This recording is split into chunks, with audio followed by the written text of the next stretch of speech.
তাহলে আমরা তার কথা বলবো কেমন করে? হরি বল। যাকে কখনো আমি চোখে দেখিনি তার কথা বলা কি সহজ ব্যাপার? থাকে অসাধ্য সাধন হয়। তাই আপনাদের মতো সাধুগুরু বৈষ্ণবের চরণে নিবেদন, সকলেই নিজ নিজ চরণ ধুলির কিঞ্চিত কিঞ্চিত অংশ এই অধমার মস্তকে দিয়ে আশীর্বাদ করবেন, তবেই দুটো হরি কথা কৃষ্ণ কথা আমি বলতে পারবো।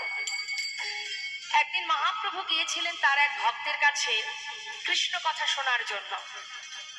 সে ভক্তটিকে, এমন ভাগ্যবান ভক্তকে যার কাছে স্বয়ং গৌর হরি গেছেন কৃষ্ণ কথা শ্রবণ করবেন বলে। তা সেই ভাগ্যবান ভক্তটিকে রায় রামানন্দ। জায়গাটি কোথায়? দক্ষিণ ভারতে গোদাবরীর তীরে রায় রামানন্দের কাছে আমার গৌর হরি পৌঁছালেন।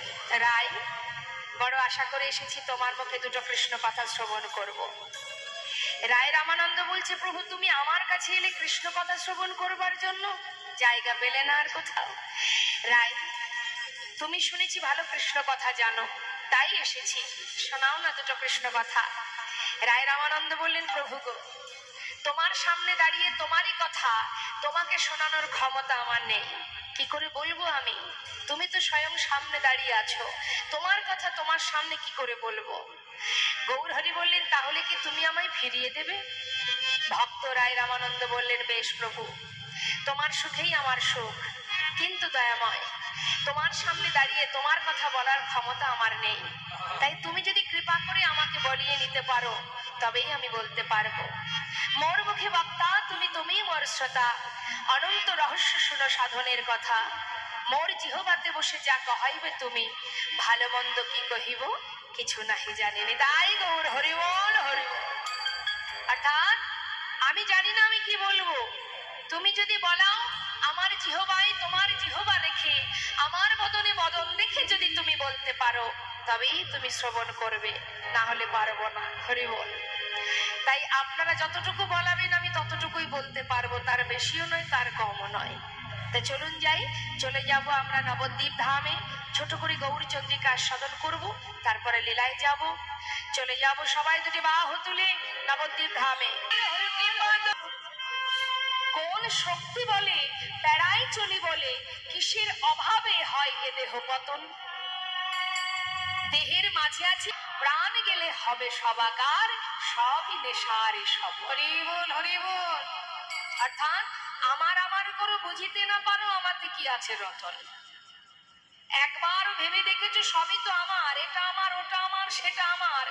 একবারও ভেবে দেখেছো সবই যখন তোমার, তুমি কার? তুমি কার? কোন শক্তি বলে বেড়াই চলি বলে, কিসের অভাবে হয় এ দেহ পতন? কিসের জোরে, কোন শক্তির জোরে আমরা চলছি ফিরছি কথা বলছি? কোন শক্তির জোরে জানেন?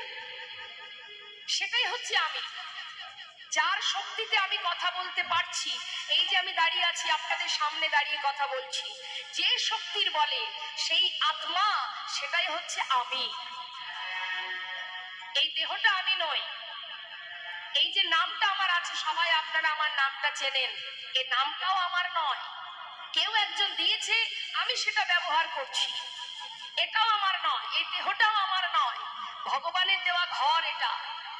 সাধনা করেছিলাম 84 লক্ষ জনই, ভ্রমণ করেছি, সেই জন্য কৃপা করে এই দেহটা, এই রক্ত মাংসে গড়া দেহ, পঞ্চভূতে গঠিত দেহ, এই দেহটা ভগবান আমাকে দান করেছে যে তুমি এর মধ্যে বিরাজ করো।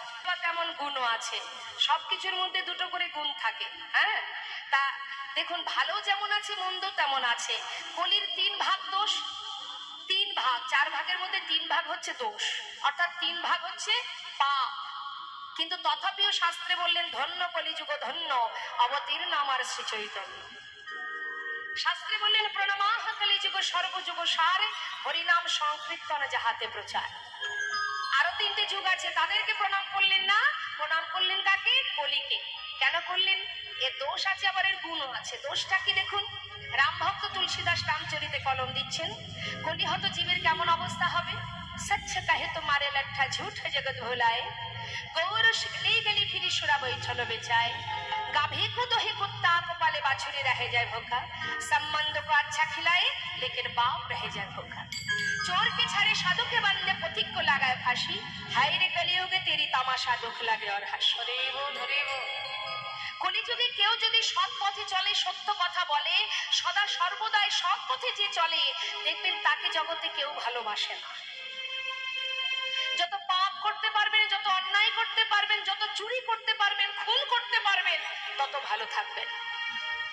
আর যে সত্য কথা বলবে তার জীবনটাই হয়তো চলে যাবে। এই কলিযুগে বর্তমান যা পরিস্থিতি, মস্ত বড় চোখের সামনে অপরাধ হলেও আপনি দেখেও না দেখার ভান করে থাকতে হবে, না হলে হয়তো রাতের অন্ধকারে আপনার প্রাণটাও চলে যাবে। সম্মানীয় ব্যক্তি যারা, তারা কেউ সম্মান পায় না কলিযুগে। যারা ঘৃণিত ব্যক্তি, এলাকার মধ্যে যদি কোনো ঘৃণিত ব্যক্তি থাকে, যার মতো পাপিষ্ট দুরাচার আর কেহ নাই, তার কাছেই কলিহত জীব সর্বদাই মাথা নত করে চলছে বর্তমান কলিযুগে। শাস্ত্রে বৈষ্ণব মহাজন বললেন, ঝুট হয় জগৎ ভোলায়। ঝুট মানে মিথ্যা, অত্যাচার, অনাচার, ব্যভিচার, দুরাচার, পাপাচার এই জগৎটাকে ছেয়ে রেখে দিয়েছে। গৌরস মানে কি? গৌরস মানে গরুর দুধ। যারা দুধ বিক্রি করে মা, আগেকার সময় কাঁধে করে নিয়ে পাড়ায় পাড়ায় দরজার কাছে গিয়ে চিৎকার করে দুধ বিক্রি করতো। এখন না হয় একটু সাইকেল, মোটরসাইকেল হয়েছে, কিন্তু তথাপিও তো সে অলিতে গলিতে যায়। লক্ষ্য করে দেখবেন বাবা, যে ব্যক্তি দুধ বিক্রি করে সে বাড়ির দরজার গোড়ায় গিয়ে চিৎকার করে বিক্রি করে, আর যে ব্যক্তি মদ বিক্রি করে তাকে কি দরজার গোড়ায় গোড়ায় আসতে হয়, পাড়ায় পাড়ায় যেতে হয়, চিৎকার করে ডাকতে হয়? সে যদি আপনার বাড়ি থেকে 50 কিলোমিটার দূরে কোনো গুহার মধ্যে বসে থাকে, আমাদের মতন পাষণ্ড এই কলির জীব, জ্ঞান অন্ধ কর্মন্ধ জীব সেইখানে গিয়ে লাইন দিয়ে দাঁড়িয়ে থাকে। সে যত দূরেই হোক না কেন বাবা। আবার দেখুন, যেদিন আমাদের জীবনে শ্রেষ্ঠ দিন, উত্তম দিন, যেদিন আমাদের জীবনে আমাদের মতো পাষণ্ডকে উদ্ধার করার জন্য ভগবান এসেছিলেন, কলিযুগে মহাপ্রভু এসেছিলেন, যেদিন অর্থাৎ দোল পূর্ণিমা, সেদিন কি আমরা তাকে নিয়ে ব্যস্ত থাকি? বাড়ির বাচ্চার জন্মদিন হলে কি করি আমরা? তাকে নিয়ে সারাদিন ব্যস্ত থাকি, কিসে তাকে খুশি করব, তাই না? কিন্তু যেদিন মহাপ্রভু এসেছিলেন আমাদেরকে উদ্ধার করার জন্য, সেই মহাপ্রভুর আবির্ভাব তিথি, যাকে আমরা সাধারণ ভাষায় বলতে পারি যে প্রভুর জন্মদিন, সেই দিনটাকে প্রভুকে নিয়ে থাকি আমরা, তার জন্য ব্যস্ত থাকি না, বরং তার দুদিন আগে থেকে মদের দোকানে লাইন দিয়ে দাঁড়িয়ে থাকি। সেখান থেকে প্রয়োজনে হয়তো মশারিটাও নিয়ে যায় বোধ হয়, লাইন যদি বেশি হয়। সেখান থেকে মদ্যপান করে রাস্তাঘাটে আমরা পড়ে থাকি, মারামারি, কাটাকাটি, হানাহানি, পেপারে তো দেখাই যায়। দোল পূর্ণিমার পরের দিন কি অবস্থা হয়। তা এই তো মা, আমরা সারা জীবন কীর্তন শুনছি, লাখ লাখ টাকা খরচ করছি, কিন্তু এতটুকু যদি ভক্তি আমাদের মধ্যে তৈরি না হয়, তাহলে আমরা উদ্ধার হব কি করে? এই মায়ার কোপের মধ্যে আমাদের কৃমিকীটের জ্বালা সইতে হবে, ত্রিতাপ জ্বালা ভোগ করতে হবে সারা জীবন। যদি এতটুকু চৈতন্য না হয় আমাদের, আমাদের অবস্থা খুঁটি পোকার মতো, নিজের ঘর বানাতে বানাতে নিজেই বাধা পড়ে যায়। আমরাও তেমন ওই মায়ার সংসারে ঢুকে মায়ার পিছনে ছুটতে ছুটতে নিজেদের এমন ভাবে মায়ার মধ্যে ডুবিয়ে রেখেছি, আর বেরোবার রাস্তা খুঁজে পাচ্ছি না। তাই আমাদের কলিহত জীবের জন্য করুণাময় দয়াল তিনি এসেছিলেন সেই দিন, ওই দোল পূর্ণিমা রাত্রে। তার জন্য দুঃখটা বাড়ি বরিশন করা আমাদের সেদিন উচিত, তার কাছে কাঁদা উচিত, প্রভু উদ্ধার করে নাও তুমি, পাষণ্ডকে উদ্ধার করো, কলিহত জীবকে তুমি উদ্ধার করো। তাই রাম ভক্ত তুলসীদাস বললেন, গৌরস গলি গলি ফিরে সুরা বৈঠল বেচায়, গাভী কো দোহে কুত্তা কো পালে বাছুরি রহে যায় ভোখা। গাভীর দুগ্ধটাকে দহন করে নি, বাছুরকে খেতে দিই না, বাড়িতে বিদেশি কুকুর পুষি, যার জন্য 24 ঘন্টা ঠিক ঠিক